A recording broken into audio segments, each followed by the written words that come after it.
హైదరాబాద్లోని సంధ్యా థియేటర్ వద్ద జరిగిన తొక్కిసలాటలో అరెస్టైన నటుడు అల్లు అర్జున్కు హైకోర్టులో భారీ ఊరట లభించింది. పోలీసులు అల్లు అర్జున్ను అరెస్ట్ చేసి నాంపల్లి కోర్టులో హాజరుపరచగా మేజిస్ట్రేట్ 14 రోజుల రిమాండ్ విధించారు. దీంతో కేసును కొట్టేయాలంటూ స్టైలిష్ స్టార్ అల్లు అర్జున్ తరపు న్యాయవాదులు హైకోర్టులో క్వాష్ పిటిషన్ దాఖలు చేసిన విషయం విదితమే. ఈ పిటిషన్పై విచారణ జరిపిన న్యాయస్థానం అల్లు అర్జున్కు షరతులతో కూడిన బెయిల్ మంజూరు చేసింది. 50,000 పూచీకత్తు తీసుకుంది. క్వాష్ పిటిషన్పై విచారణ వాయిదా వేస్తూ తక్షణమే బెయిల్ మంజూరు చేసిన విషయం తెలిసిందే.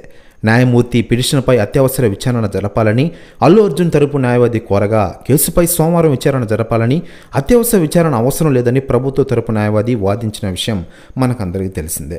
ఇక ఇదిలా ఉండగా అల్లు అర్జున్ గురించి ఇప్పటికే చాలామంది సెలబ్రిటీలు స్పందిస్తున్న విషయం మనకందరికీ తెలిసిందే. అయితే లేటెస్ట్గా అందుతున్న సమాచారం ప్రకారం బెయిల్పై విడుదలైన అల్లు అర్జున్ని కలిసి సురేఖ కొణిదెల గారు కన్నీళ్లు పెట్టుకున్నారట. ఆ వీడియో ప్రస్తుతం నెట్టింట్లో తెగ వైరల్గా అవుతున్న విషయం మనకందరికీ తెలిసిందే. తన మేనల్లుడు అరెస్ట్ అయిన విషయం తెలియగానే సురేఖ కన్నీళ్లు వచ్చారట. ప్రెస్ న్యూస్ కూడా తెగ వైరల్ అవుతోంది తెలుగు ఇండస్ట్రీలో. మరోవైపు అల్లు అర్జున్కి చెందిన సెక్షన్ వర్తించదని ఆయన తరపు లాయర్ నిరంజన్ రెడ్డి కోర్టులో వాదించారు. అల్లు అర్జున్కు బెయిల్ ఇస్తే మీ అభ్యంతరం ఏమిటని ప్రభుత్వ న్యాయవాదిని న్యాయమూర్తి ప్రశ్నించారు. ఉద్దేశపూర్వకంగా ఈ ఘటనకు పాల్పడలేదని, తన క్లయింట్కు ఈ ఘటనతో ఎలాంటి సంబంధం లేదని నిరంజన్ రెడ్డి వాదించిన విషయం మనకందరికీ తెలిసిందే.